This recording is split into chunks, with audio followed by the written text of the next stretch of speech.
You've discovered a hit piece targeting your CEO. It's articulate, it's well-researched, and it was created 100% by an AI agent that was miffed when a request it made to your organization was rebuffed. Sound like science fiction? It's already happened, though not to a CEO, at least not yet. That story kicks off our February long-form episode of For Immediate Release. Also in this episode, Accenture is tying promotions of senior staff to their use of AI. Is this the way to drive employee adoption? As if changes to your crisis plan and your promotion criteria isn't enough, AI is also changing the way communicators communicate, and not necessarily for the better. We reported a while back about the PRCA's proposed new definition of public relations. How are people responding to it? We'll share what we found out. If your organization has a podcast, how are you measuring its value to the organization? One commentator wonders if you even can. And the New York Times says AI chatbots are the new influencers. We'll share our take. And Dan York is here to talk about Blue Sky, WordPress, the wisdom of banning social media use by children, and much more in his tech report. It's all on its way to you right now in episode 502 of For Immediate Release. Another fine podcast from the FIR Podcast Network. This is For Immediate Release, the podcast for communicators.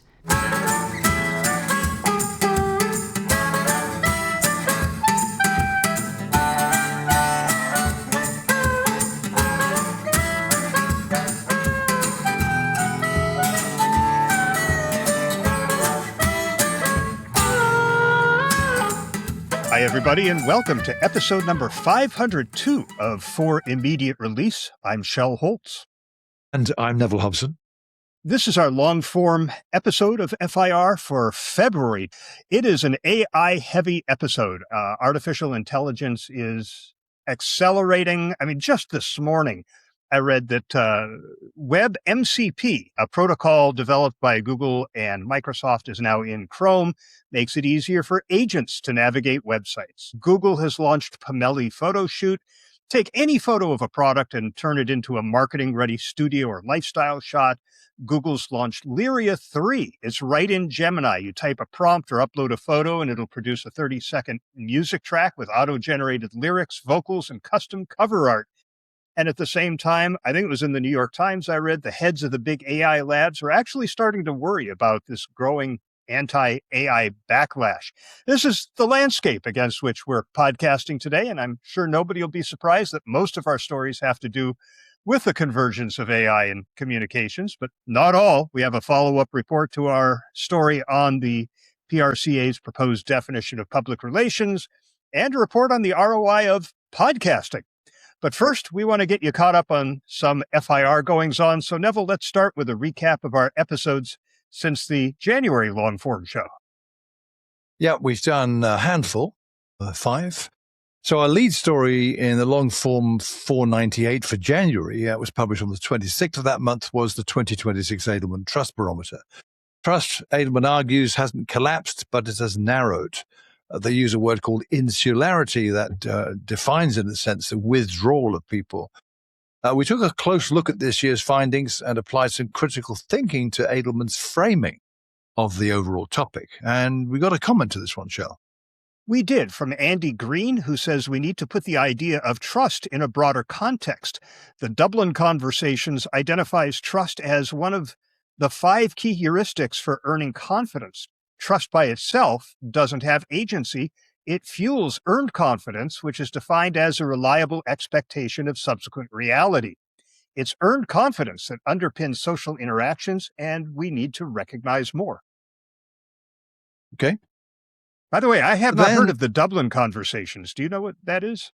Oh, yeah. You should take a look at the website. It's an initiative Andy Green started some years ago, gathering like-minded people to have conversations about where PR is going and so forth. There's more to it than that. So worth a look. Take a look. Okay. So in episode 499 on the 2nd of February, we considered the PRSA's choice to remain silent on ICE operations in Minneapolis. explaining its position in a letter to members. We unpacked that decision, discussing where we agree, where we don't, and what ethical leadership could look like in moments like this. Big topic, and we have a comment. Ed Patterson wrote, "Many thanks. I've been echoing the same thing. PRSA, IEBC, PR Council, Page, global firms, crickets. With others, we'll continue to amplify this." Good comment. In FIR 500, we discussed the growing risk of AI-enabled abuse in the workplace, why it should be treated as workplace harm, and what organizations can do to prepare. This isn't really a story about technology, though. It's a story about trust and what happens when leadership, culture, and communication lag behind fast-moving tools. And then the world is drowning in slopaganda, we said in 501 on the 16th of February, and companies are reportedly paying up to $4,000 salary for storytellers. We explored the surprising shifts in the AI narrative and asked whether chief storyteller is a genuine new C-suite function or a rebranding of strategic communication. And we have comments. We do. Wayne Asplund wrote that there are two things that really hit me about this story. First up, the world doesn't need more comms people who have outsourced their job to AI. The skill that got comms pros where they are today are critical, and we should guard against giving them away. The second thing is the nature of the stories the tech sector wants to tell. All I'm hearing from them at the moment is white-collar jobs are dead in 18 months. Don't bother going to law or medical school because you'll be redundant before you graduate and the like. I'm starting to feel like the future would be a lot brighter if people stopped trying to sell it out in search of short-term headlines. Neville, you responded to that. I always feel like I ought to read these with a British accent, but I won't. You said, "I agree with you on the first point, Wayne. Outsourcing judgment, curiosity, and craft to AI isn't a strategy, it's an abdication. The tools can accelerate production, but if we surrender interpretation and narrative framing, we hollow out the very skills that make communicators valuable." On the second point, you've touched something important. Some of the loudest tech narratives right now are apocalyptic by design. Everything is dead in 18 months, generates attention, clicks, and investment momentum. But it's also storytelling, and not always the most responsible kind. That's partly why this episode mattered to me. If storytelling is becoming more valuable, then the ethical dimension of storytelling becomes more important too. Who benefits from the future being framed as an inevitable collapse? Who benefits from framing it as a transformation instead? Perhaps the brighter future isn't about less technology, but about more responsible narrative leadership around it. And our second comment came from Hugh Barton Smith, who said, "You should interview Leora Kern and Sean Hayes at the Think Room Europe. They have a good story to tell and are turning it into a successful business model." Also, shout out to you. Glad you're still hanging in there. I have fond memories of your joining the event in Brussels by video conference in 2009. Web2EU probably helped kickstart the adoption of social media in the bubble, which I'm glad about, even if subsequent misfires make the crazy tech problems getting and keeping you online look like a very minor blip. And Neville, you responded to that too. You said, "Thank you for the Web2EU memory, Hugh. Brussels 2009 feels like another era entirely, when the biggest technical drama was getting a stable video connection rather than navigating algorithmic distortion and AI-generated noise. Those early experiments 17 years ago with social media inside the bubble do feel significant in hindsight. We were wrestling with access and adoption then. Now we're wrestling with meaning and trust." Yeah, that's very true. Interesting memory that was, I must say. So that's good, the wrap of what we talked about. One final thing to mention is that on the 29th of January, we published a new FIR interview we did with Philip Boremans. Philippe's an old friend. We both met him way back in the 2000s. And indeed, we spent quite a big part of that interview talking about when we should get together again in Brussels for a beer. That's pending still, the date on that. Yeah, or two. And in that interview, we explored how crisis communication is evolving in the era defined by polycrisis, declining trust, and accelerating AI-driven risk, and why many organizations remain dangerously underprepared despite growing awareness of these threats. Lots of good content over the last month. There was. And there's more been coming up from you and Sylvia, right? Yeah, So I want to mention this on Wednesday, the 25th of February. So it's a few days away, really, as part of IBC Ethics Month. Sylvie Cambier and I are hosting an IBC webinar on AI ethics and the responsibility of communicators. It's a public event open to members and non-members that explores the challenges and responsibilities communicators face when introducing AI, including transparency and trust, stakeholder accountability, and human insight. For information and to register, go to ibc.com and you'll find it under Events and Education. I have registered and am looking forward to seeing you then. Also coming up this week on Thursday is the next episode of Circle of Fellows. This is the monthly panel discussion among various IEBC fellows. And this Thursday, we're talking about communicating in the age of grievance and insularities. Also, harkening back to the Edelman Trust Barometer, the panelists are Priya Bates, Alice Brink, Jane Mitchell, and Jennifer Waugh. It should be a good one. You can find information about that right there on the homepage of the FIR Podcast Network at firpodcastnetwork.com. I was going to start today with some new data on the gap between how CEOs talk about AI and how employees actually feel about it until I saw this story. And then I just decided to swap them out. On the surface, this looks like a niche tech community dust-up. It has gotten a lot of coverage in the tech community. I'm not sure how many communicators are aware of it, though, but it does signal a pretty big issue for communicators. Here's what happened. An autonomous AI coding agent recently had its code contribution rejected by a human maintainer of an open source project. This was an agent that was set up on a social experiment using OpenClaw. The anonymous creator of the bot set it loose to develop open source contributions and then, contribute them. Scott Shamba, a volunteer at the open source repository Matplotlib, rejected it because, this is for human contributions only, and this was generated by AI. Instead of shrugging and moving on, the AI agent generated and published a critical piece targeting the developer who had rejected the code. In effect, it attempted to shame him publicly for not accepting its contributions. And Shamba learned about this because the bot linked to it in a comment on the Matplotlib site. Now, we're accustomed to human backlash. We've dealt with trolls and disgruntled employees, activist investors, coordinated smear campaigns. This was different. This was not somebody's bruised ego taking to their keyboard. This was an AI agent operating with enough autonomy to take initiative and to retaliate. That's a pretty new wrinkle, so it's probably time to dust off your crisis plan. We've spent the last few years worrying about AI-generated misinformation that humans create. This incident suggests something more complex. Systems that can generate reputationally damaging content as part of their own goal-seeking behavior without any understanding of harm, ethics, or consequence. And this lands squarely in what Philippe referred to, and certainly had been reading about it before then. And Neville, I don't know, have you started reading Philippe's book yet? Yeah, I have, and he's very focused on polycrisis there. This is a condition where multiple crises intersect and amplify one another.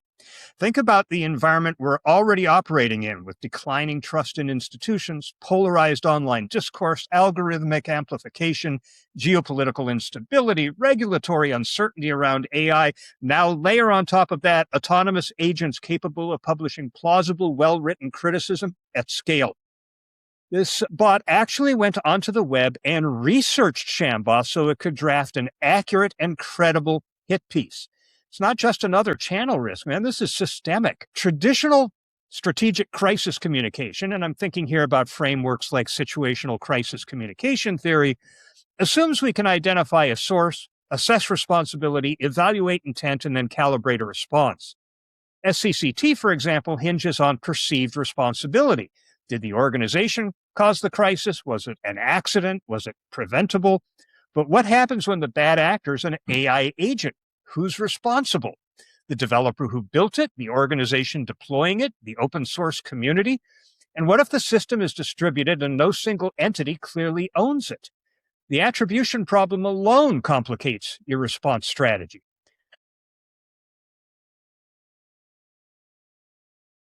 There are several layers of risk here. First, reputational risk. An autonomous agent can generate something that looks like investigative analysis or insider commentary. Even if it's inaccurate, it can travel fast before verification catches up. Based on this situation, there's a good chance it won't be inaccurate. Second, there's internal risk. Imagine an AI agent publishing a critique of your CEO's strategy, fabricating or possibly identifying real ethical concerns about a team, or inventing or identifying actual stakeholder conflicts. Employees may not immediately distinguish between synthetic and authentic criticism, especially if it's well written and confidently presented. Third, there's legal and regulatory exposure. If an AI agent produces defamatory content, liability becomes murky real fast. And in a polycrisis environment, regulatory scrutiny often follows public controversy. Fourth, there's amplification risk. A synthetic narrative can collide with an existing issue, labor dispute, a DEI controversy, an earnings miss, and magnify it. Crises don't stay in neat silos anymore.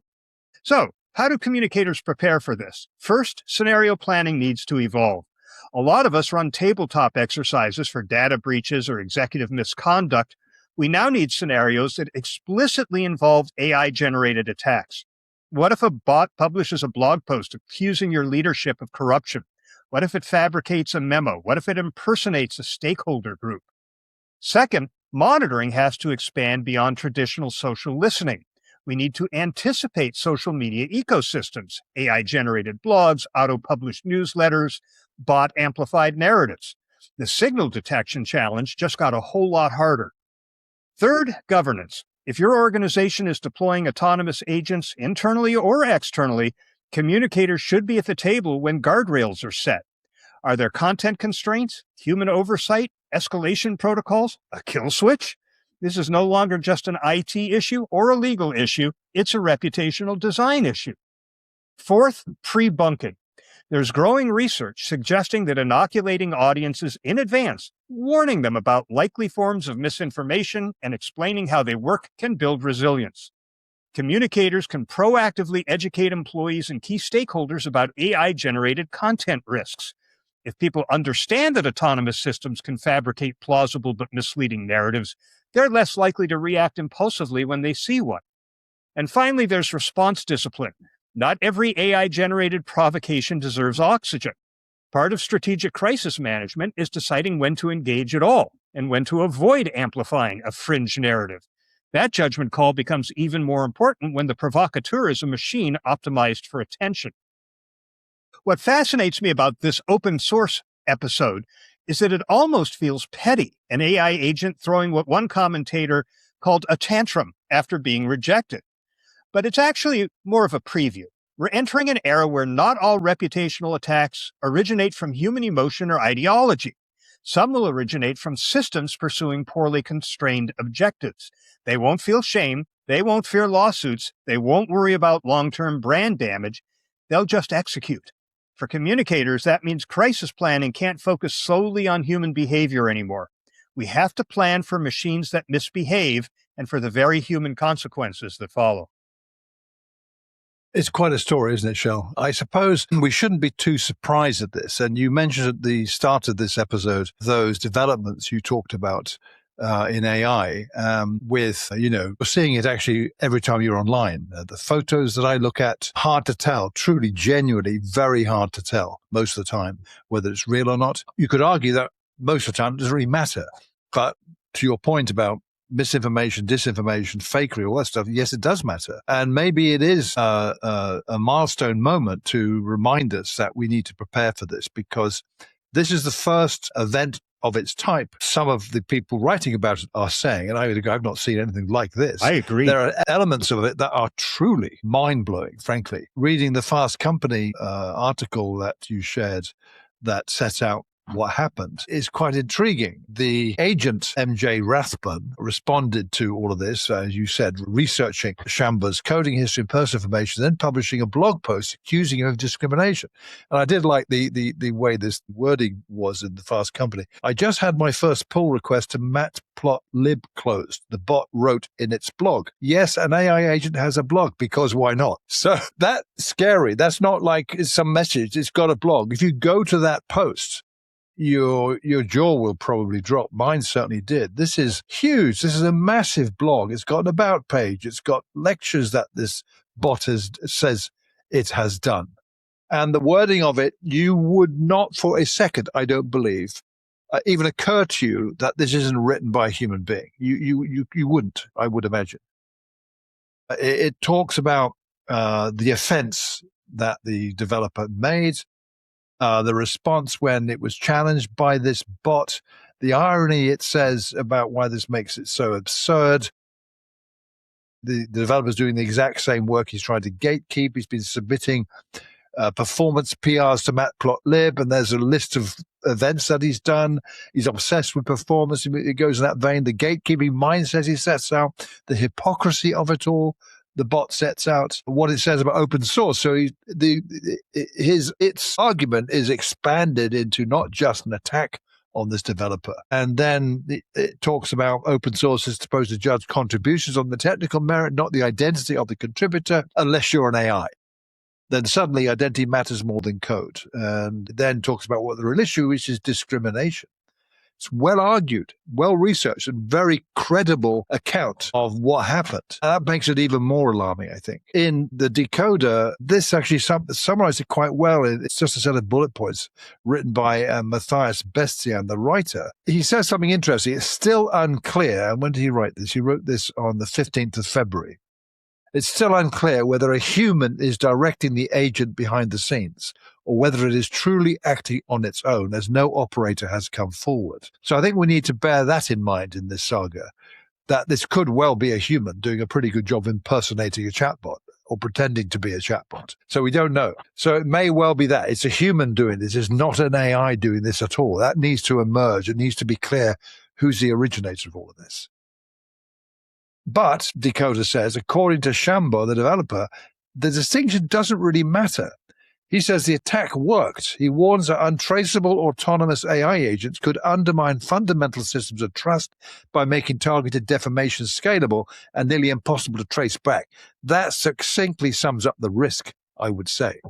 And I think what you outlined from a crisis communication point of view is absolutely valid, without question. But I think you also need, which is even more worrying, I think, Shel, frankly, is to present this in the sense of any topic, anything about you, your business, what you're interested in could fall victim to this kind of thing.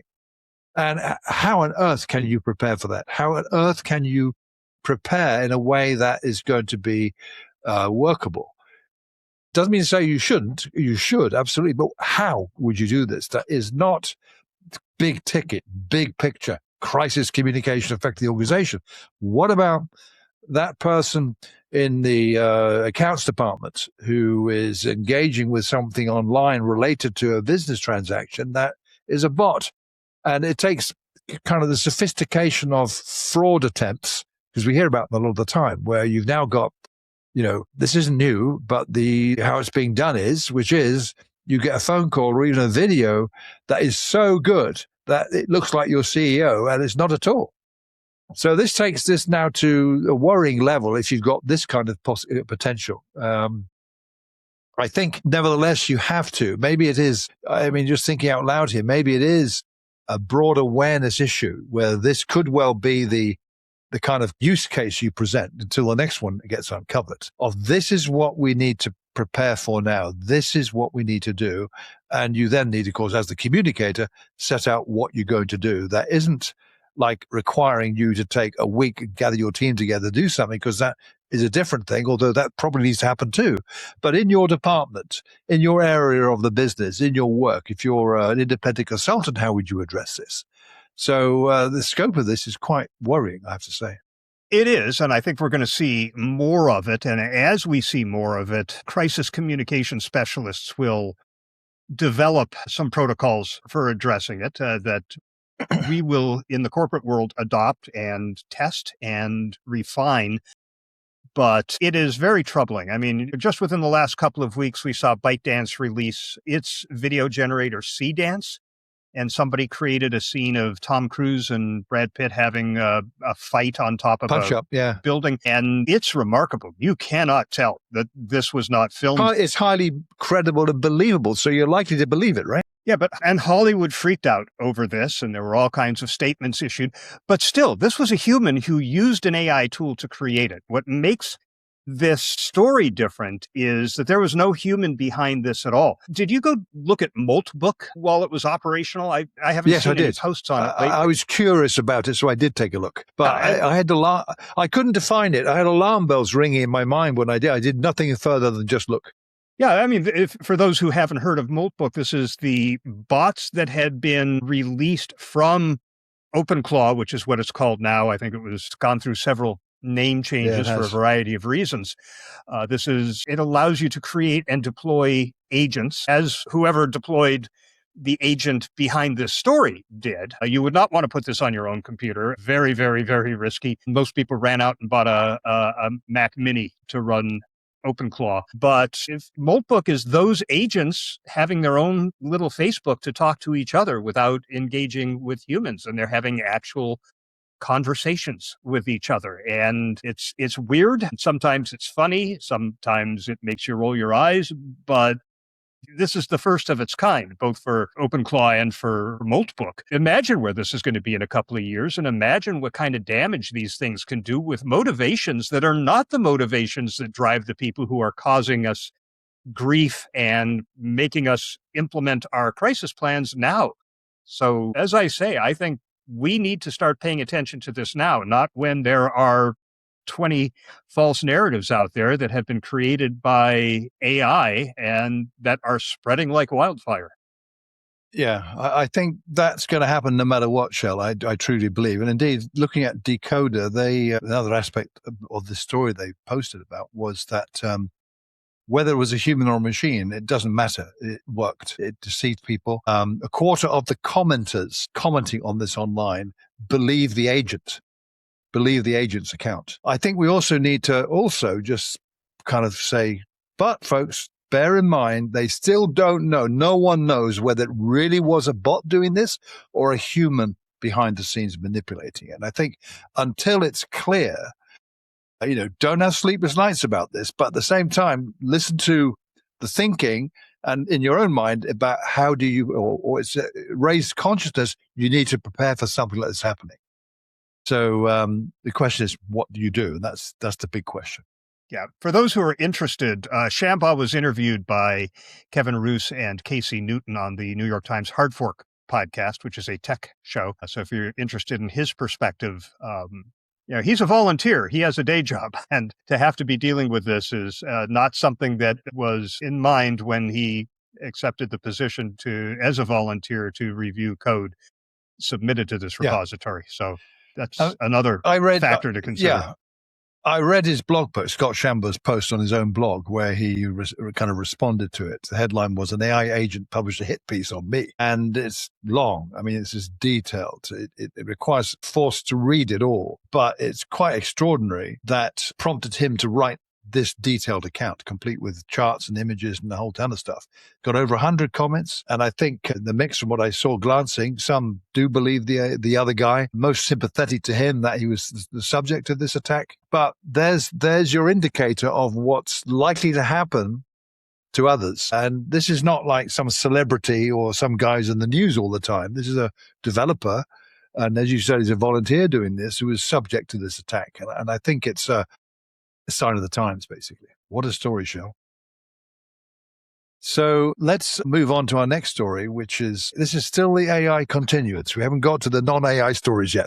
We'll be there for a while. Yeah. This one, though, was in the news quite a bit in the past few days regarding Accenture, the big four consulting firm. That, put it in context, over the past few months, we've talked a lot about AI adoption. This story takes that conversation in a much sharper direction. So a number of media, I saw in particular the Financial Times and the Times here in the UK, reporting that Accenture had begun monitoring how often some senior employees log into Accenture's internal AI system. And that, quote, regular adoption, unquote, will now be a visible input into leadership. In other words, if you want to make managing director at Accenture, your AI logins now matter. This isn't just encouragement, it's measurable behavioral enforcement. That's my take on it.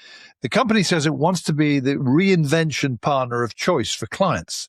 Share price is down more than 40% over the past year, and its CEO has previously said staff unable to adapt to the AI age would be, quote, exited, unquote.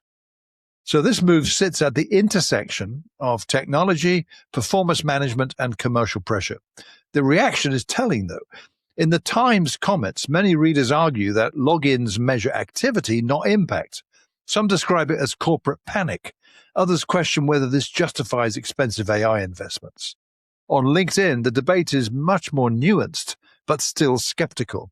In a post by James Ransom, readers are asking whether counting tool usage measures capability or simply compliance. One commenter put it neatly: clients pay for the house we build, not for how many times we touch the saw. And there's a deeper tension here. Junior staffs may adopt AI fastest, but senior leaders are the ones expected to exercise judgment. So what exactly are we rewarding? Experimentation, fluency, governance, or visibility? This isn't just about Accenture, though. It raises a broader question for organizations everywhere.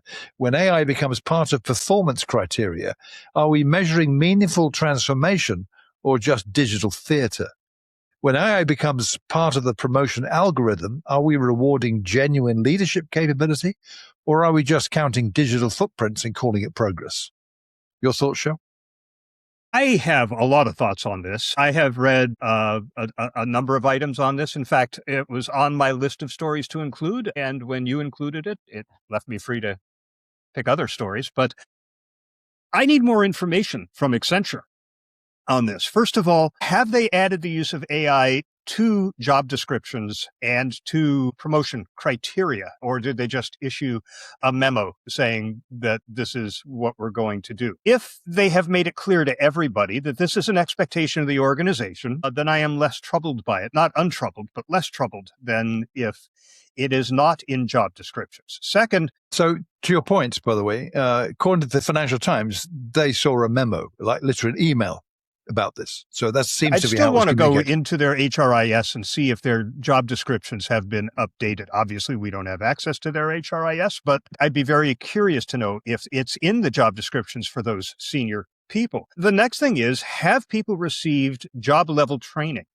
And by job level training, I mean, have they been trained on how to use AI to do the things that they do in their jobs? Not how to write a good prompt, not how to access these things. Across the board, generic training for every employee is fairly useless when it comes to AI. It needs to be task level, position level training. Have they done that? If the expectation is that we expect you to log into the AI tools, even though we haven't provided you with the training on what to do with it once you've opened it, that would be troubling. But I don't know. Generally, organizations are struggling with adoption. It's getting better. It seems to be getting better organically as employees slowly adopt it, maybe in their personal lives, and then see the utility at work. Could be that they find one thing to do with it at work. Maybe somebody else at work told them, hey, this is what I did. And you go, oh, wow, I could do that. That would be great. But it seems to be largely organic, the adoption in the workplace. But companies do want their employees using these tools. They're making tremendous investments in them. And whether this is the approach to take to get employees to adopt, again, I think it depends on whether the training is there and whether this has been woven into systems, or if it was just a missive that was sent out to employees as a one-off without communications jumping into the breach to say, here's why, here's where you can go get the training, here are resources that are available, here's how our leaders are using it. By the way, that's a big deal in adoption rates, is in the organizations where leaders are transparent about how they're using it, employee adoption tends to really take off because, first of all, leaders are leading by example. Second, employees are getting a taste of what people can do with this. And third, it's explicit permission to use this for a lot of people who are worried about being seen as cheating or, gee, do we really need you here if you can do your job with AI? When you see your leaders doing it, you know, oh, if they can do it, I can do it. So this adoption's important. I'm not sure this is the approach to take, but I would need more information before I could Well, render a final judgment. yeah, I think I had a memory about this. I'm sure we discussed this in an episode of FIR I last think we year, did, which is that Accenture's rolled out a corporate AI training program that designed to, from what I'm reading here, reskill its entire global employee base, I 700,000 worry employees. about that. That sounds generic to me. So they're training the entire workforce on agentic AI systems, according to this article, that follows what the CEO, Julie Sweet, who announced the initiative during a Bloomberg interview. It's an expansion of the company's earlier program that prepared 500,000 staff members for generative AI work. So I think that would answer your concern that the detail we don't have, but whatever it is, they didn't just send a memo saying, we're going to check you out. Right. This is part of a huge program they've been running for a year at least. But it does sound Don't know the like it's details. everybody being trained on the same program. It doesn't sound like it has been tailored to departments or We don't know. We don't know. No. That's my point. No, we don't. Yeah. We don't. Well, I think it's likely that this is well thought through and being well executed. I would imagine. I can't imagine a company is going to invest serious time and money in something to train 700,000 employees. That's the thing. Very well thought through. When I hear that they're training 700,000 employees, I struggle to see how within that time frame they have developed discrete training agendas and curricula for different jobs. Say how they're doing this. Is it all at once or is it phased? Again, I have a feeling from what we discussed last year, we talked about this, that it's a phased program of training. So I would err on the side of, they've got a structure in place and they've thought this through.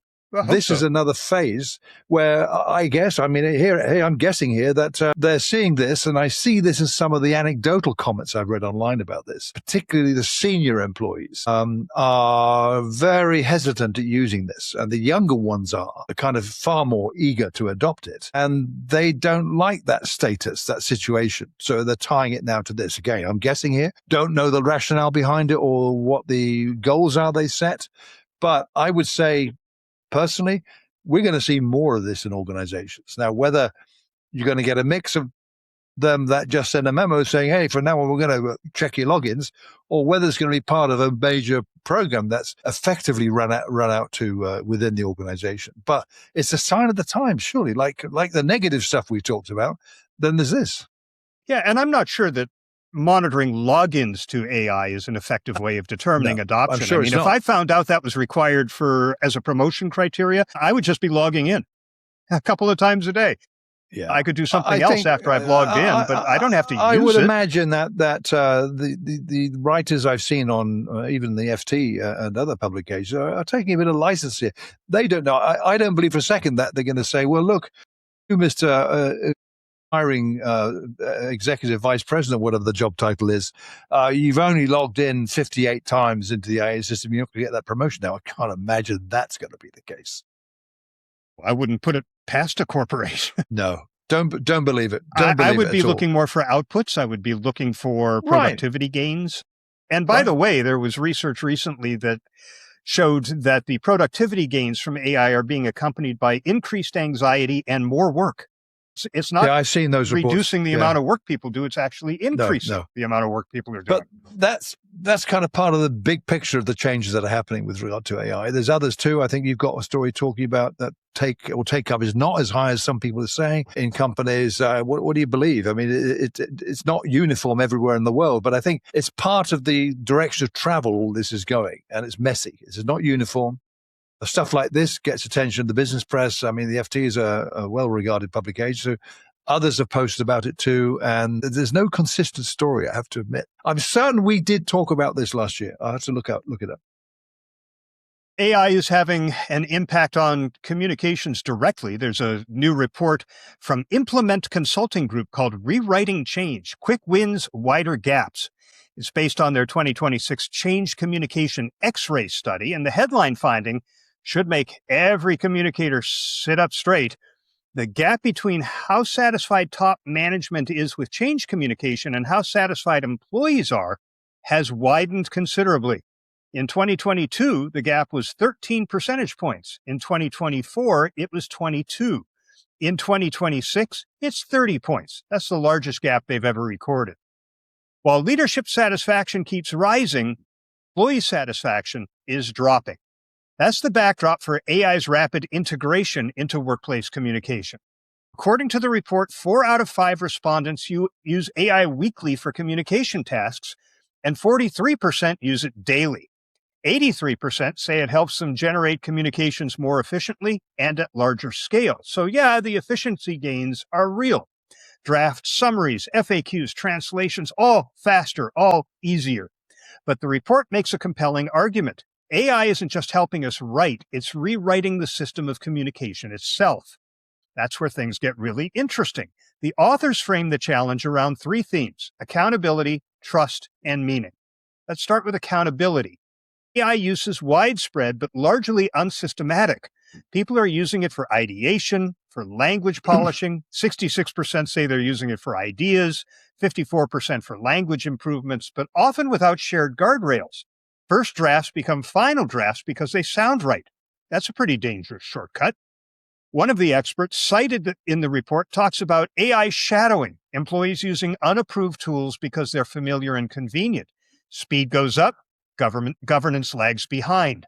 Sensitive data slips into prompts. Biased outputs scale, official-sounding announcements miss legal nuance. The metaphor they use is a good one. It's like self-driving cars in the early days. The system works beautifully until it doesn't. And when it fails, you better have a human paying attention.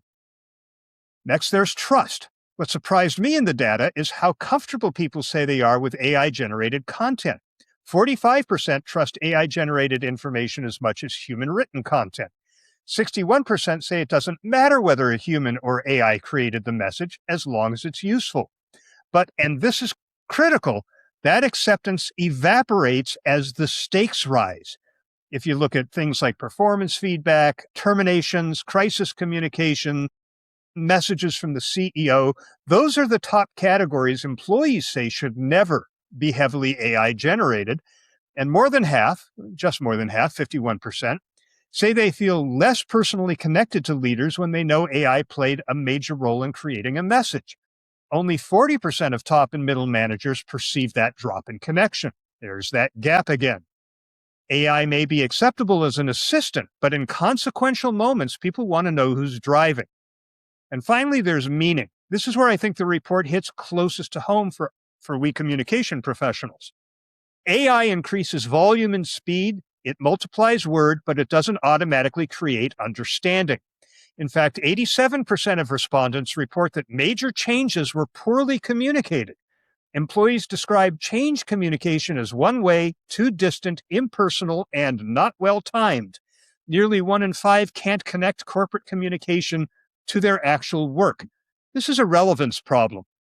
One of the experts in the report makes the point that communicators' roles are shifting from content creators to sense makers.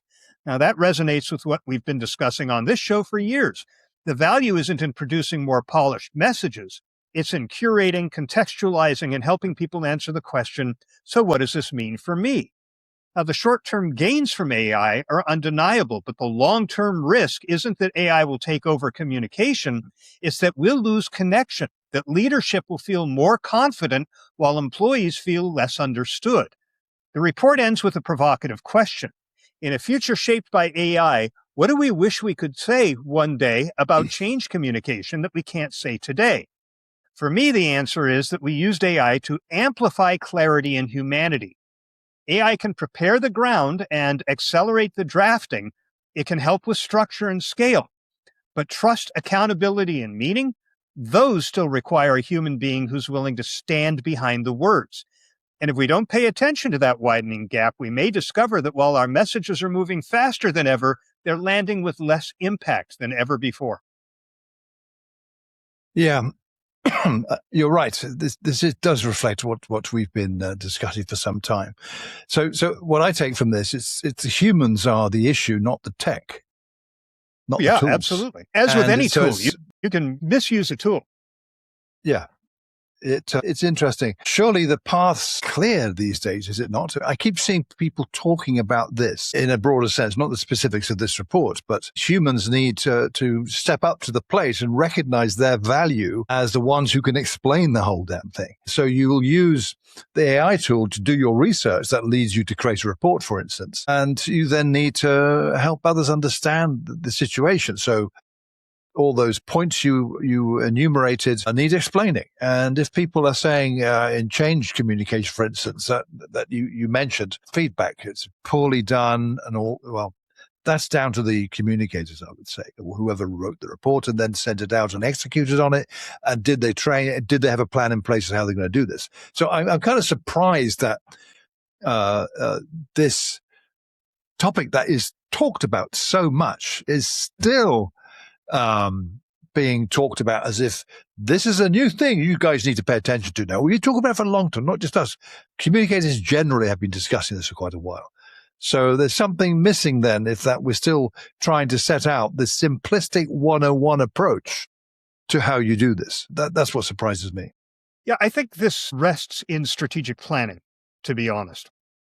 If you develop a strategic plan for a change that the organization is making, it starts with the goal. What do you want? What does it look like if you've succeeded? And proceeds through strategies and objectives and tactics, and you measure. So where we are today, based on this report, is that a lot of people are seeing these highly polished outputs from AI and going, wow, that's really good. Let's just send this. And we're throwing the strategic plan in the trash. And we're not looking to measure how well employees understand it. We're not looking to see if employees are able to connect it to their day-to-day work. The fact is that AI writing is getting very, very good. All the people who say, I can always tell when it was written by AI, I still maintain that's a bad prompt. But these days, even a bad prompt can produce some pretty polished output. And if we look at that and succumb to the allure of this gloss that we get from the AI output without looking at what it really takes to develop that trust and meaning and accountability that employees recognize so that they understand what this change means to them, what's expected of me, what's in it for me, what changes around here, then it's a disservice. And I think we do have to determine where we gain advantages from using AI, as you mentioned earlier, from the research, certainly. But we also have to look at where the AI does not do well. And trust, meaning, accountability, it still doesn't do well. And if we want employees, or frankly, other stakeholders, to respond to the messages that we are sending and to engage in a two-way communication, relying entirely on those polished outputs and saying, wow, that was a great job. We'll send that out. Communication done. That's a problem. It is a problem. It's a severe problem. My message would be, do not be like Deloitte and do something like that. We reported on that last year. Deloitte, the big four accounting firm or consulting firm, had contracts with governments of Canada and Australia, research reporting, six-figure fees involved, and they sent the reports to their clients in Australia and Canada, and someone, a researcher, found that it was riddled with hallucinations, as they're now termed. Not only that, obvious errors of URLs not working properly, 404 errors of work. No one checked it. I'm thinking what you just said. Oh, this is great, the output. Let's send it to the client and bill them $200,000 or whatever it might be. It amazes me that not only people think that that's a good way of doing this, but that there are no checks and balances in an organization that would have milestones in place to prevent that kind of error. The reputational error, I would argue, for Deloitte was seriously bad, although maybe people read it and go tut-tut and move on and no one really cares at the end of the day. That's a cynical view, of course. But I think it illustrates something we've talked about and we will continue talking about, that the elements AI can't do related to things like trust, reputation, deeper understanding, that's what humans do. The AI is really good at the research, the assembling of all the facts, the summarizing of lengthy documents, zeroing in on what the main issues are and making recommendations. That's what it's good at. That doesn't mean to say, hey, I've got this report from ChatGPT or this bespoke tool we use. That's 65 pages I've printed out. This is great. Just what the client needs, and we'll send it. That's absolutely stupid, frankly. I have a custom GPT. It took me about 5 hours to build this. I've mentioned it before. It's a senior communications consultant. I don't have the budget for a human one, so I created one. And I had a need to develop a strategic plan in short order. And with limited time and resources, I had a first draft produced by my custom GPT senior communication consultant. And it did a very good job. I mean, it needed more work from me, but it did a passable job of developing a good strategic communication plan. But what struck me as I was reviewing and revising the plan was it created a plan that it could not execute entirely itself, or any AI system could not execute this plan. It required humans. It's almost like it recognized that for a communication plan to be strategic, that people needed to be involved. At the beginning of this report, I mentioned that the consulting firm that did the report said that we need to move from content creators to sense makers, meaning makers. And I think that's exactly right. And when we use AI to generate content, it's more than just verification. I mean, we have advocated on this show for hiring content verifiers, AI verifiers in companies, and I stand by that. I think that's important. But this goes beyond that. It's not just verifying that the LLM didn't hallucinate or correcting it when it did. It's not just verifying that the URLs all work or finding the right ones if they don't. It is asking the question, will employees make meaning out of this that is relevant to them in their jobs? And if not, what do I need to do to make sure that they can? And I don't know how many communicators are doing that right now, because the allure of the AI creating this polished output is. Yeah, I personally think, frankly, Shel, those cases like Deloitte are edge cases. That is not the norm. I don't know, and I do pay attention to this of others, to the scale of that mistakes have been made like that. I also believe myself that most responsible communicators who are, let's say, becoming more experienced in the recognition and the benefit of using an AI tool alongside them in their daily work. So this is not like, oh, let me just get the chatbot to summarize this document like once or twice a week, do something like that. No, every single day you are making use of either your corporate one that's been created in your organization, or a professional license on ChatGPT or Gemini or Claude or whatever it might be, as an assistant to you. There is plenty of publications out there that will guide you on how to do this. The best one comes to mind is Ethan Mollick's book from 2023 that he talked about.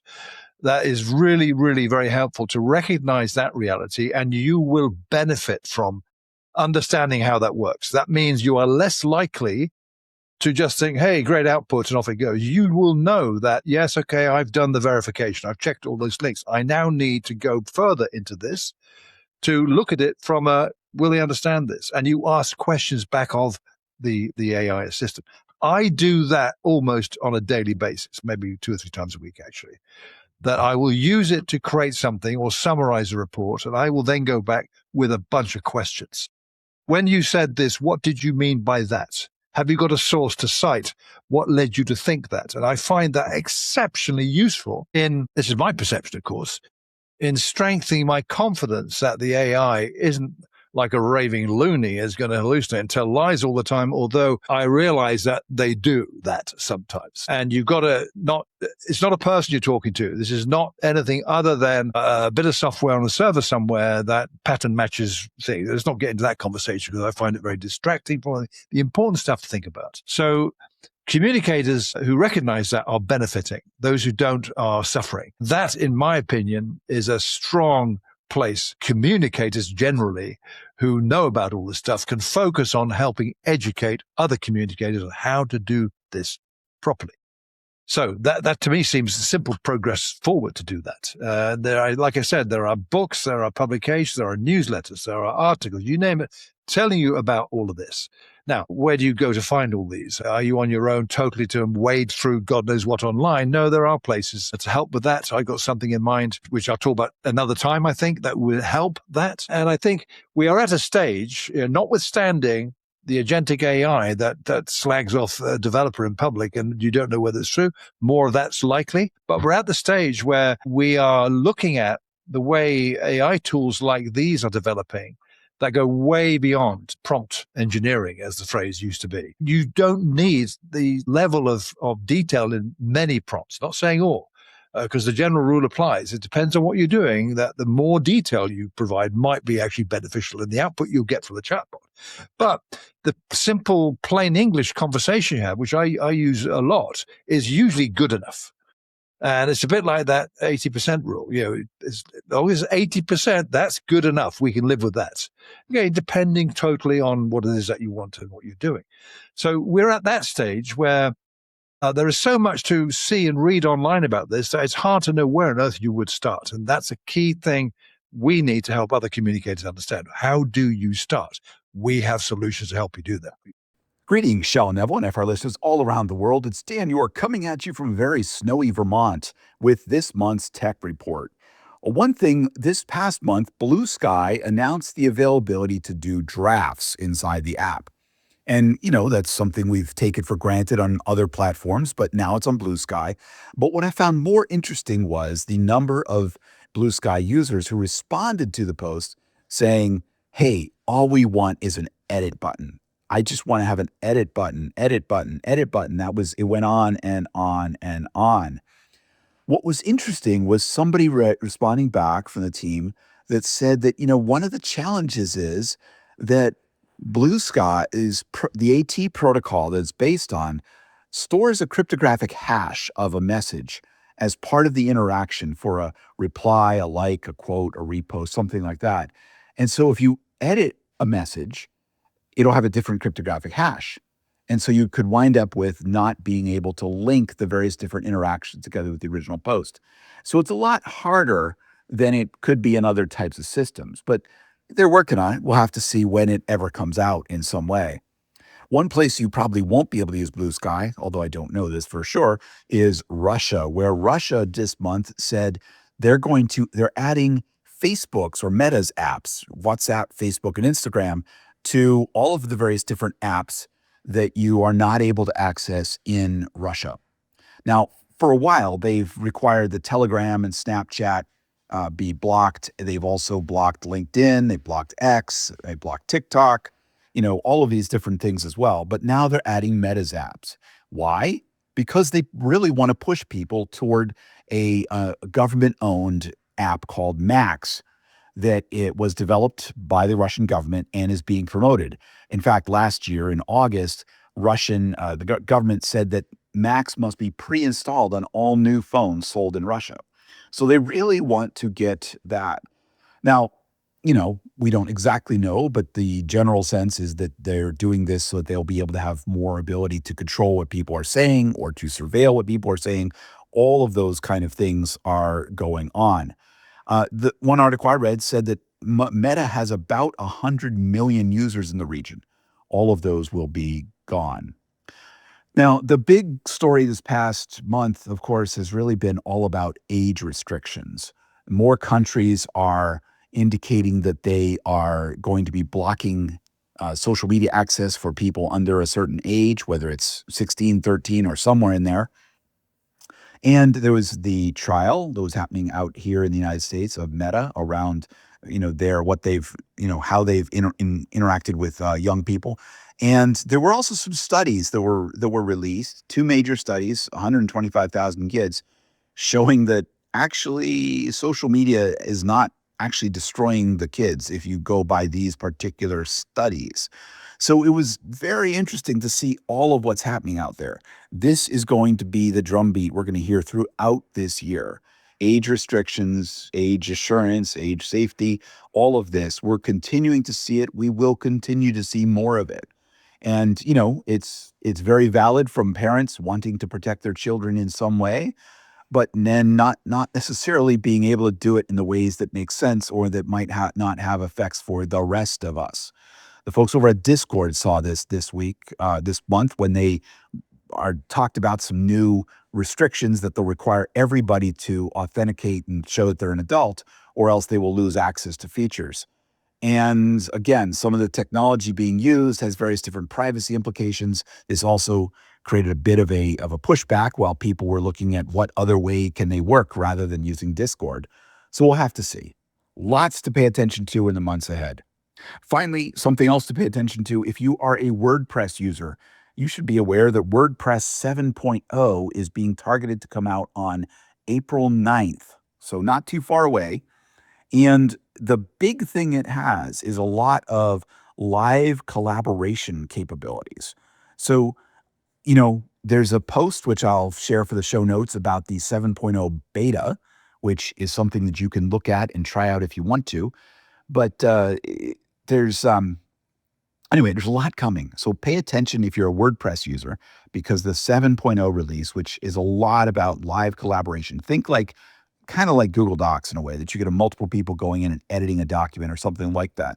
From a flow perspective, it may allow you to go and do the development of a post directly on your WordPress site, having multiple people being involved, rather than doing it somewhere else and then copying it into your WordPress site. So could be very interesting. There's a whole bunch of other features that are going to be out there. Check it out. Stay tuned. It's coming up at the beginning of April.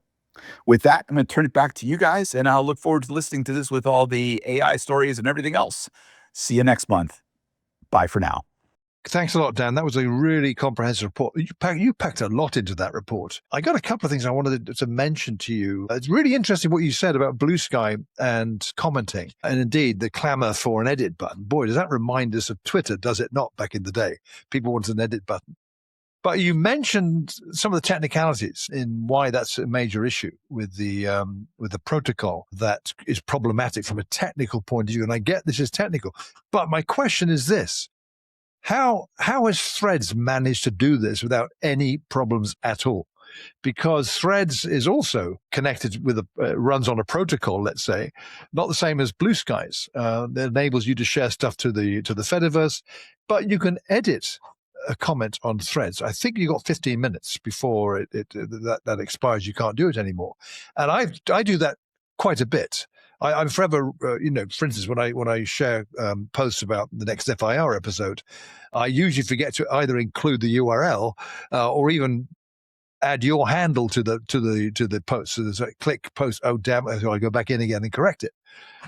So I find that quite useful from that point of view. So how come they're doing it then without any issues, or have there been issues that I just don't know about? That's my question on that one. The other one is really interesting about WordPress. I've been following that too. I don't use WordPress actively anymore, and not for over a year now, although I still maintain my archive. So I'm in the back end quite a bit now, updating stuff and so forth. But interesting what you said. I was wondering, I read in, I think it was TechCrunch recently, that the hosted WordPress, that's WordPress.com, has just launched an AI assistant that lets you literally build your site with voice prompts and drag and drop across the screen, asking the AI assistant to complete the task. Now that to me seems a huge step forward in using that. I wish that would come to Ghost, which is where I am now. But I think it's surely an evolutionary step that is definitely going to come. Curious what you think about that, Dan. But the overall picture on WordPress, though, is pretty interesting. So thanks for including that. So next story. This is the first of our non-AI stories. First of two. So you take a breather from AI for a bit. This is about back in January in FIR 496, one of our midweek episodes, we talked about the PRCA, that's the Public Relations and Communications Association, their move to redefine public relations. The organization proposed a new definition that positions PR as a strategic management discipline concerned with trust, legitimacy, volatility, and long-term value creation. It's ambitious, it's modern, it clearly aims to elevate the profession. But since then, the reaction's been rather muted from what I can see. there hasn't been a groundswell of endorsement across the wider communication landscape. Okay, so they published this specifically asking PRCA members to comment on it. So if you weren't a member, you couldn't access the part on the website where you could leave comments. On LinkedIn, various posts, much of the commentary feels polite, even respectful, but not energized. So let's hear the PRCA's new definition. And this is the portable one, I suppose you'd call it. Public the executive relations summary, huh? Yeah, the kind of. Public relations is the strategic management discipline that builds trust, enhances reputation, and helps leaders interpret complexity and manage volatility, delivering measurable outcomes, including stakeholder confidence, long-term value creation, and commercial growth. Now, I've had some anecdotal comments I've seen is like, wow, that's a mouthful. Interesting. But I had to take a breath in that one single sentence, by the way, to complete it. So I read a really interesting post by Helen Dunn in Corporate Affairs Unpacked, where she says she showed the definition to several senior communicators. Their reactions ranged from word salad to corporate buzzwords to the rather weary, I'm too old for this. I like that one. Her bigger concern, though, isn't the language, it's representation. She argues that the definition doesn't reflect the broader industry. The PRCA represents agencies. Many of those agencies are focused on branding, marketing, media relations, creative services. Only a small proportion of practitioners would describe their work as helping leaders interpret complexity at the strategic management level. And cites PRCA's own state of the sector data, which says 15% are in branding and marketing, 13% in communication strategy, 12% in corporate PR, only 3% in reputation management. So that data undercuts the elevated framing, she says. So is the PRCA describing what PR is or what it wishes it to be? In my own post on this, which I did last week, I argued that the idea of redefining PR is worthy. But unless the CIPR, PRSA, IPRA, IABC, and others move in the same direction, we simply add another definition to a growing list, which raises a deeper question. Are we trying to clarify the profession or to rebrand it?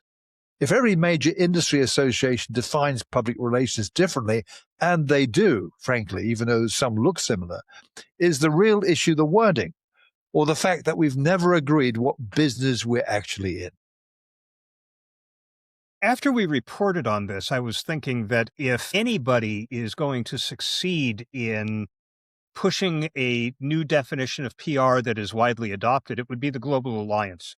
Because if the Global Alliance pushes it, all of their member associations, like PRSA and IABC and all the rest, are more likely to adopt it, at least be aware of it. I don't know what kind of influence PRCA has to push this, but if you open any public relations textbook, you're going to find that author or those authors' definitions of PR. You're going to find a different definition in every PR association. And the one thing that troubles me about PRCA's definition is that it says nothing about the relations that we have with stakeholder groups. And it's right there in the name of the profession. Public relations is about managing the relationships, the relations between an organization and its stakeholders. And that's absent from the definition. In fact, I wouldn't know from the definition that it had anything to do with all those stakeholders and the way the company interacts with them or the organization interacts with them. That said, I find the reactions that you have collected to be interesting, notably for their lack of enthusiasm and excitement. I certainly credit PRCA for undertaking this. I think it is a worthwhile discussion to have, but it really doesn't seem like it's going anywhere, does it? Well, it's interesting. I mean, you mentioned the Global Alliance. I wrote about that in my post last week about that they're well placed to, let's say, convene all the major associations, if such a thing were even possible, to arrive at a single concise definition supported by shared principles. That one part of their stated mission is to unify the public relations profession. So wouldn't that be a good place to start? I mean, it wouldn't be easy. Consensus building rarely is, I said in my post, really. But if unification is the goal, agreeing how we define ourselves would seem a logical place to start. So I think the PRCA, like you said, Shel, I think they have taken a really good move to address the topic. The definition currently stems from 30 years ago. It's been tweaked in between times when it was all about press releases and media relations and things like that. This effort from PRCA brings it up to date, and it's much more contemporary definition that is more in tune with what communicators do. Yet, like you said, there's been little enthusiasm for it. And in fact, it reminds me, I saw a post on LinkedIn recently, I can't remember what it was, where someone had done a word cloud of descriptions from, I guess, a handful, maybe a dozen PR firms of what they say they do. Lots of words in there. Public relations isn't mentioned at all. So are we at the point where we don't know what the business is that we're doing? Should it broaden out that discussion more widely? I don't think PRCA is the organization to do that. Something like the Global Alliance is much more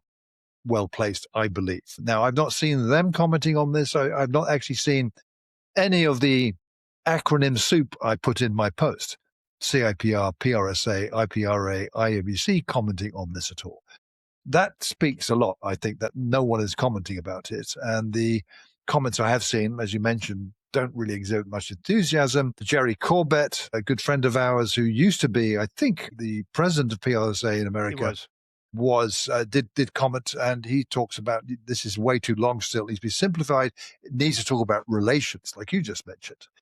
The last time this topic was addressed in a meaningful way that embraced other associations and gained a lot of traction, if nothing ultimately happened, was in 2011, 2012, when the PRSA proposed a new definition. Now, they offered it to everyone, saying, what do you think of this? It wasn't just the members of PRSA, which I think was the smarter move, frankly.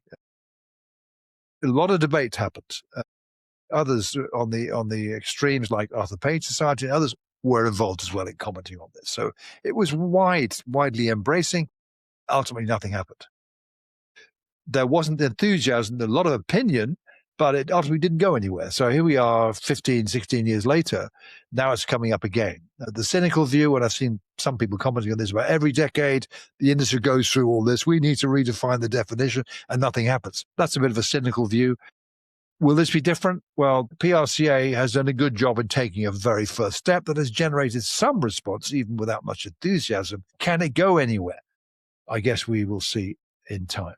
We will see, but I have to say that I am skeptical, doubtful that. Yeah, me too. Even if they adopt it, I don't see it being widely embraced by the entire public relations and communications community. I think part of the problem is it's still hard to define public relations as a profession when anybody, as I have said 50,000 times on this show and elsewhere, anybody can hang out a shingle and say, I am a public relations practitioner, and they abide by none of the principles, none of the best practices, none of the models. They engage in unethical behavior just to get to that final result that a client is interested in. And until we can coalesce around the idea of being a profession with a shared set of principles and a shared set of values and a shared set of frameworks, and behave like a profession. Think about accounting, think about law, think about medicine, think about engineering. These are professions where there are certain assumptions that wherever you are in the world and whatever level you're at, whether you're with a consulting firm or a corporation or you're an independent consultant, you all agree to these things. And the communication public relations industry is nowhere near that. I know the Global Communication Certification Council aims to change that, but that's a long way off, still in the process of separating from IEBC, the idea being that other associations are not going to adopt IEBC certification, but if it's an independent certification, they certainly might. But the more people who seek and obtain certification, regardless of the association they belong to, the more likely the profession will be to coalesce around those guiding principles. So that's my wild dream, but we're nowhere near that right now. And even, as I say, if PRCA settles on this definition, I don't see it being widely adopted elsewhere.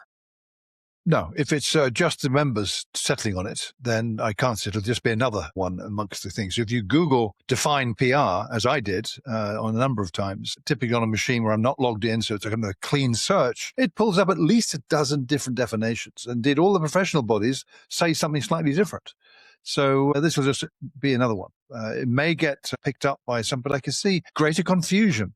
You start using this and someone else who reads your stuff or is involved with you in some way just kind of Googles define PR and they get something entirely different.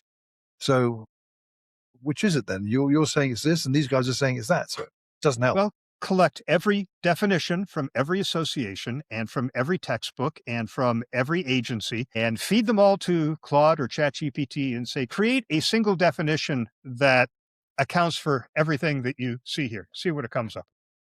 Well, you could do the whole thing end to end. So the AI assistant does the whole thing, does the research, and then that. Of course, you would use the AI to do the research. Good exercise. Here's the headline from a Substack post Paul Fabretti published recently. I bet you couldn't show the ROI of your corporate podcast if your job depended on it. That line isn't just provocative. It highlights a real challenge many of us in organization communication face as audio content increasingly becomes part of the mix.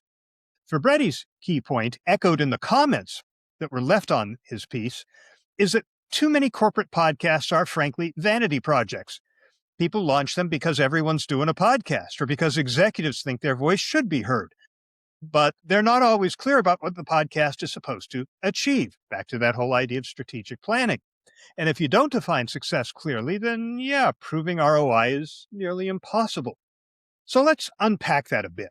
One of the problems is that we often measure the wrong things. We fall back on downloads, subscriber counts, chart ranking, all output metrics that tell you how many people press play, but almost nothing about what that listening meant for the business.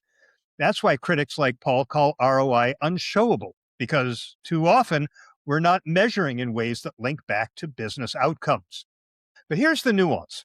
It is possible to measure ROI if you define it differently at the beginning and tie it to concrete goals.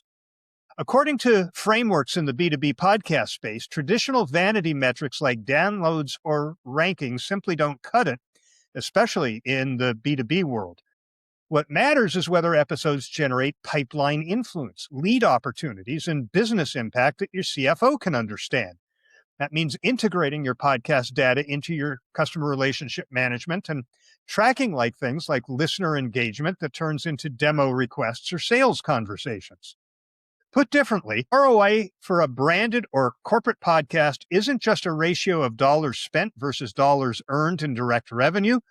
Some of the most valuable returns are indirect, and I would argue that means we need a different label than ROI, which is the ratio of dollars spent to dollars earned. Brand awareness, trust, thought leadership, deeper audience relationships, these are the kinds of outcomes that support recruitment, retention, stakeholder alignment, even executive visibility.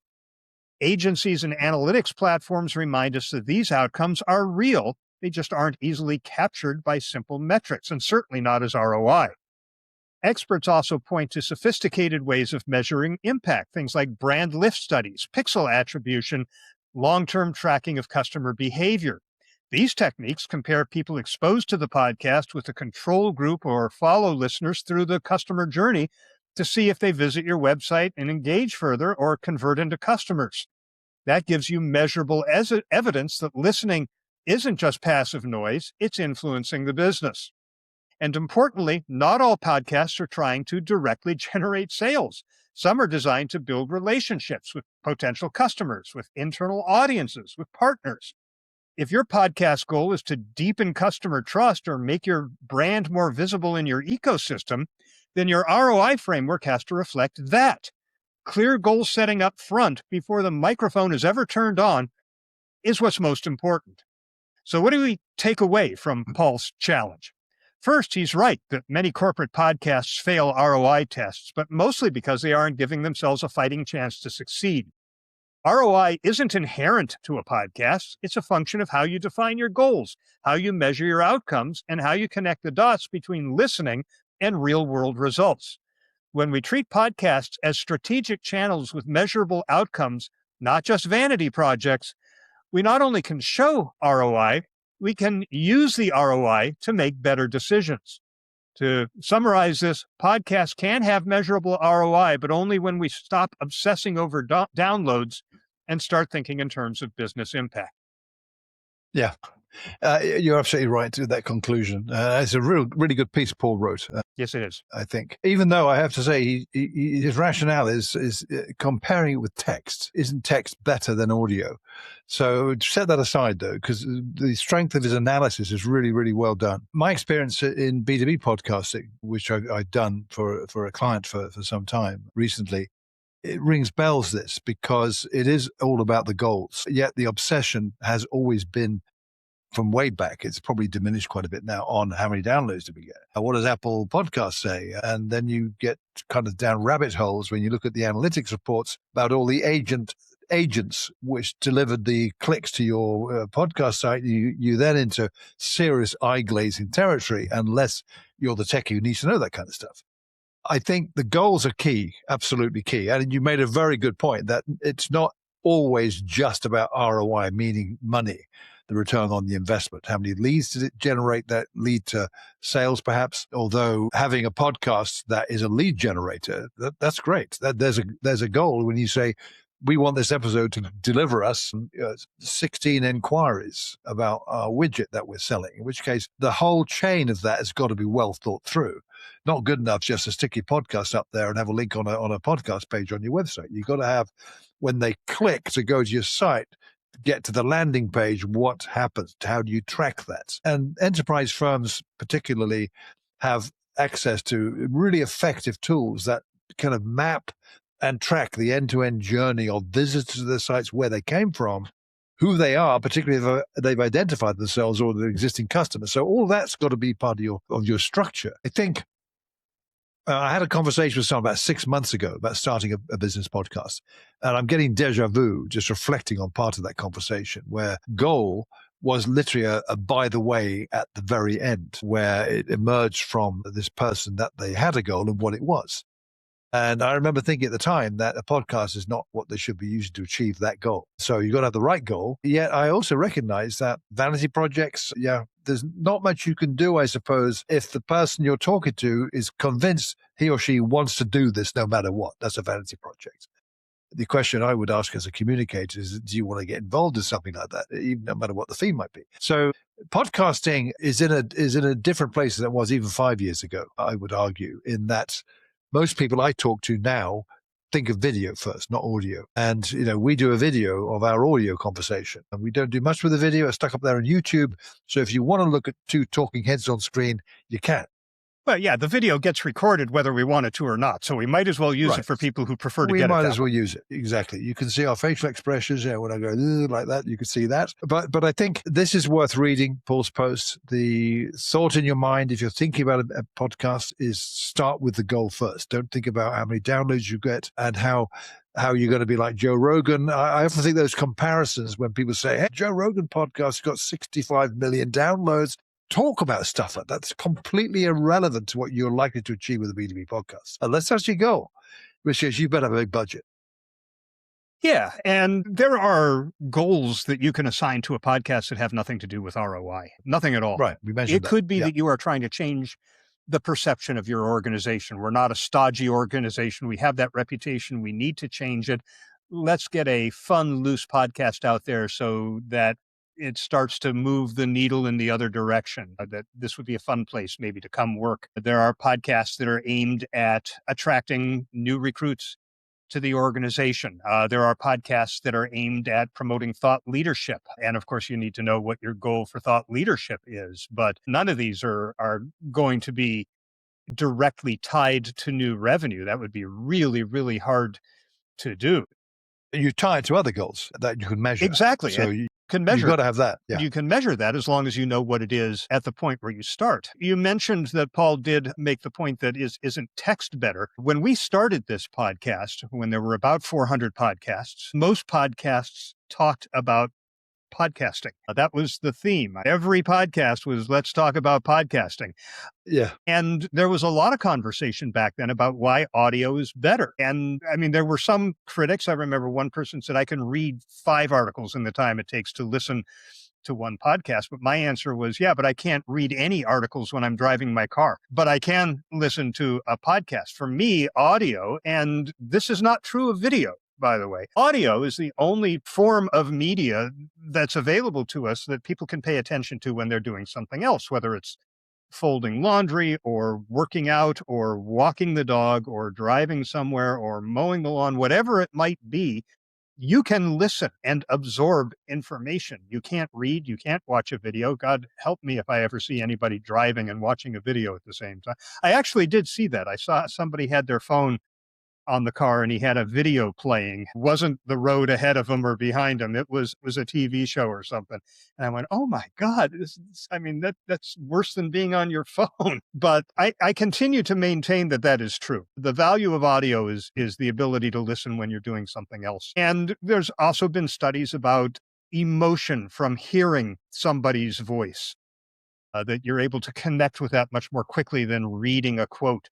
So where this is leading me is that if you are going down the road of producing a podcast, know why that format is of value to you. Why is that the approach to take in terms of the goal that you're trying to achieve? Is that emotional connection important? Are you trying to reach an audience that has limited time and may listen to your show when they're doing something else? And finally, a podcast can be part of a larger campaign. It can be just one element. It could be, it's the audio version of something that we are producing for people who aren't going to partake of another element of this that was produced. I am wrapping up work on a book that the proposal's almost ready to go. There's an agent waiting to look at it. It's probably going to get published. When it's published, the proposal calls for there to be a Substack-like newsletter to go along with this, and a new podcast that I am going to be launching with Steve Crescenzo on internal communications right here on the FIR Podcast Network. It's just one element, but the main piece is the book, right? It's not the podcast. The podcast is supporting. And one more thing is that you talk about podcasting being in a very different place today than it was 5 years ago. One of the things that defines that is the fact that you are now seeing news made based on what somebody says on a podcast.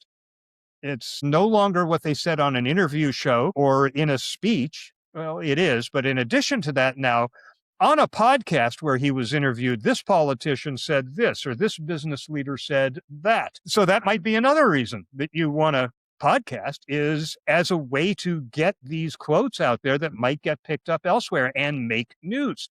So I think shoehorning podcasting into this one ROI bucket is a mistake. And yet Paul is absolutely right. His bottom line conclusion, which is you'd better know what it is you're trying to achieve with this before you push that record button. Yeah, that's the bottom line. Absolutely right. So goal setting is key. Start with that, not how many downloads you expect, and can you rival Joe Rogan or whatever it might be. So good stuff, that I have to say. Okay, so our final story today is we're back to the AI topic. Okay. Everything that goes around comes around. Are chatbots the new influencers? Is the question. For the past 2 decades, digital marketing has largely been about visibility. First, it was banner ads, then search, then social, then influencer marketing. Each wave brought new tools, new behaviors, and new anxieties.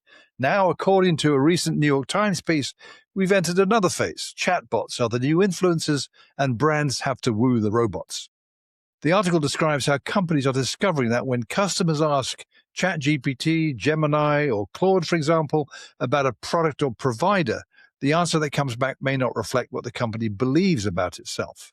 In one example, a healthcare software firm asked chatbots about its own offerings and found outdated, incomplete, and sometimes misleading information being surfaced.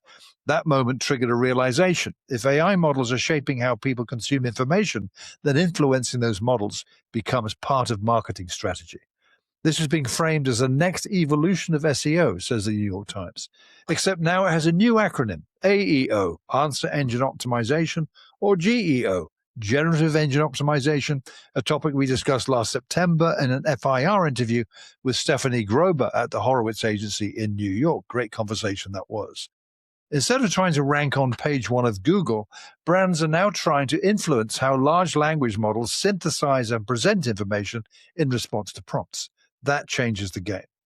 Chatbots don't care about vibe, emotional resonance, or brand storytelling. They prioritize clarity, structured detail, and volume. Some brands are flooding the zone with highly targeted content.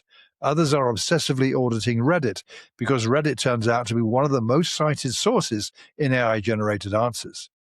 In effect, the brand is no longer competing only for human attention. It is competing for algorithmic interpretation. That's actually well said there, Shel. We talked about this very topic at least twice in the last 6 months of last year. Yeah, at least, yeah, exactly. So not only humans, you got to look at the bots as well. I think that introduces a deeper shift. Historically, search engines pointed users to sources. Chatbots increasingly summarize, recommend, and decide what is worth mentioning. The intermediary is no longer neutral. It synthesizes, which means the battleground for reputation is moving upstream from persuasion to data conditioning. But here's the counterpoint. We've been here before, and we've discussed it in this podcast before. Every major digital shift has been framed as existential. SEO was supposed to change everything, then social algorithms, then influencer marketing. Each time, an optimization industry sprang up. Each time, brands flooded the zone with content. And each time, the platforms evolved in response. So the question is this genuinely a structural shift in how reputation is constructed, or simply the next optimization cycle dressed up as revolution? Because there's a real risk here. If brands begin producing vast volumes of content purely to influence AI outputs, do we elevate substance, or do we accelerate a new kind of synthetic noise? Could be all that AI slop we've been hearing about a lot recently. And if Reddit posts and forum threads are disproportionately shaping chatbot answers, are we witnessing democratization of influence or the amplification of unverified commentary? So are chatbots truly the new influencers we must court, or are we watching the early stages of another marketing arms race that may look very different once the models mature? What do you think, Shel? It's a fraught topic. First of all, as organizations trip over themselves to figure out how to appear in AI query responses and appear the way they want to, is that going to taint AI responses to the point that they're no better than a Google search response? I mean, you remember the original Google where you typed in a query and you got 10 items that were directly related to what you were interested in. And now you have to wade through the ads and the other crap that populates the Google search results before you get to anything that's even remotely relevant. Slop is the word, not crap, slop. Okay, yeah.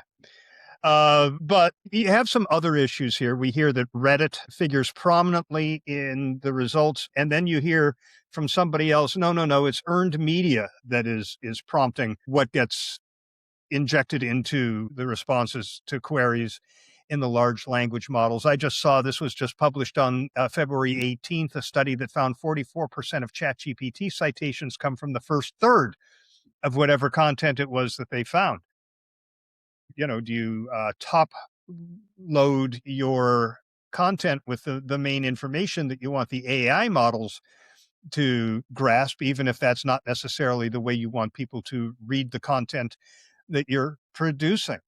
And each model does something different. The fact that ChatGPT citations come from the first third of content doesn't mean that Claude's do, or Gemini's, or Grok's. And then every time they release a new model, has it changed? So I think we could be chasing our tails with this kind of information. Are chatbots the new influencer? Well, they're a new influencer. Certainly people are getting information from these. I do. I say this product isn't working for me. What are the alternatives? And it tells me, and I'm sure it's leaving out good products that just haven't got their information into the places where it's going to be absorbed by an AI being trained on this content or searching. So, I think we just need to produce good content that answers questions. I mean, we talked about this a couple of months ago. When you look at the tools that are being implemented in the enterprise, employees are no longer reading the articles that we produce. that say, here's the justification and the context and the background for the change that the organization's going through. They type a query and they get a reply. Where's that reply coming from? It's not coming from the context that we provided unless we front load the content with that answer in order to accommodate the chatbot. Is that what we want?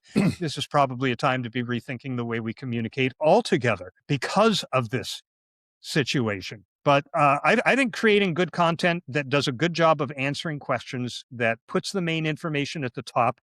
I mean, somebody ought to invent an inverted pyramid style of writing that starts with the who, what, when, where, why before you get to the detail. Just do good content and you'll be fine.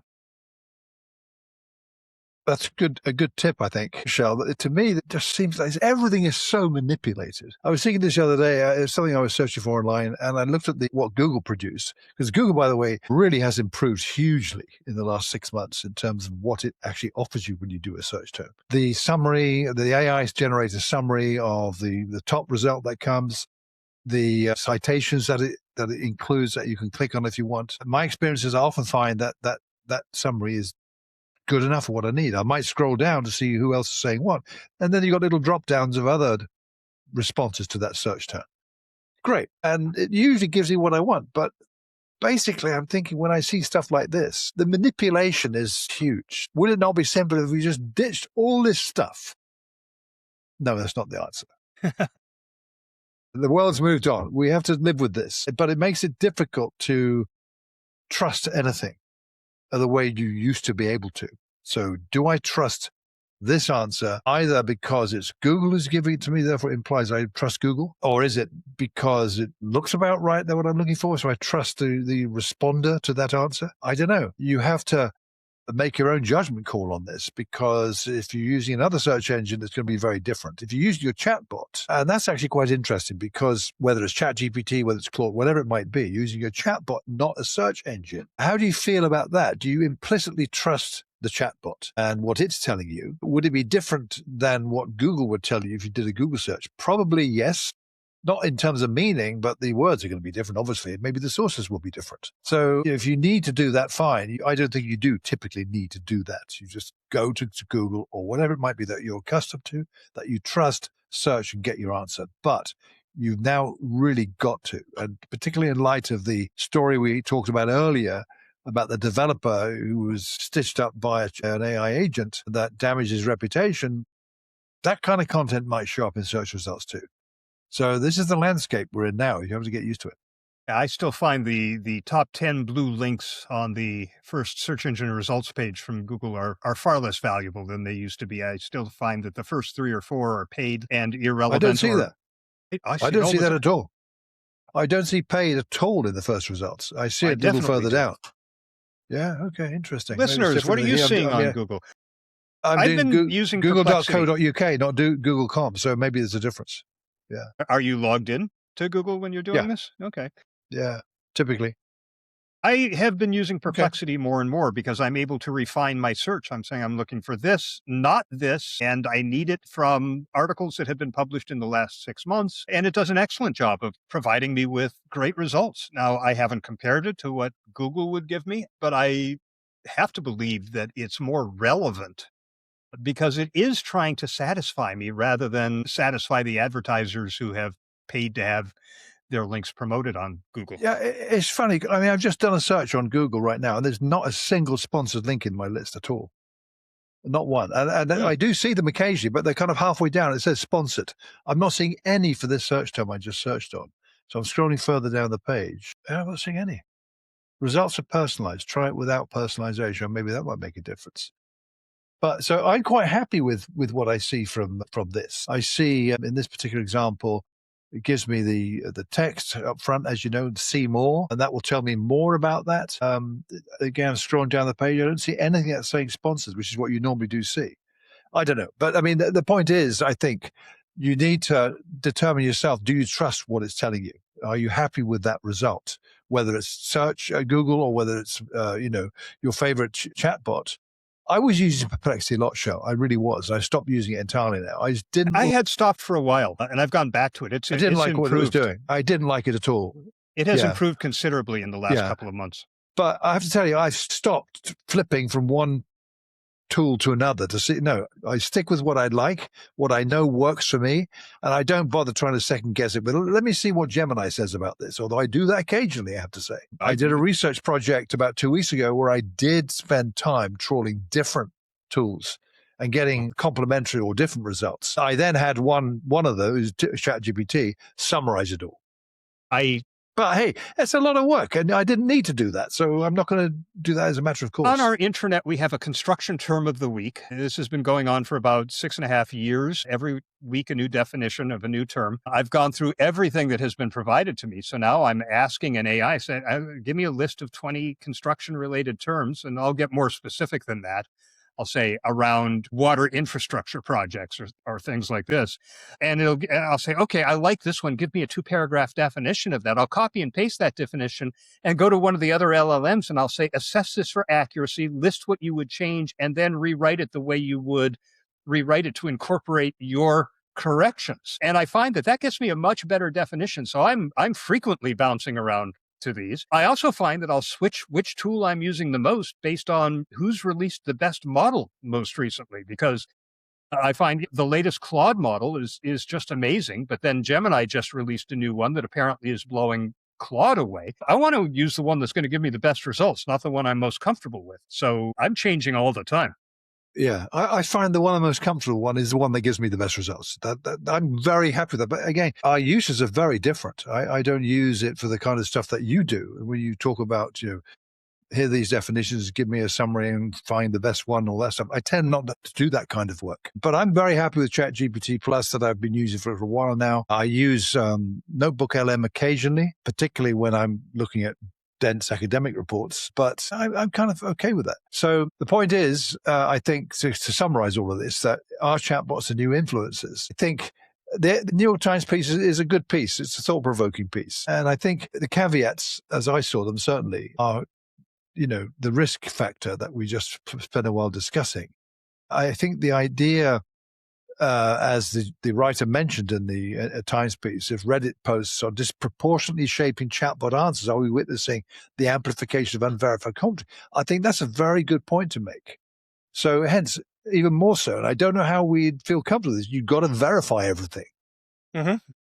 I do that, and I find, depending on what it is, I can't think of a good example, frankly, Shel, but, you've spent some time, a little bit of time, telling your AI system what you want it to do.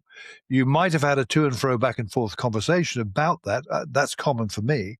Not just here's a prompt and off you go and do it. No, and it comes back with something. I say, fine, what do you mean by this? Or I want you to do that as well. Yes, that's good to highlight that. That goes on all the time. And then the checking of things takes longer than that. And I'm totally okay with that. Mm-hmm.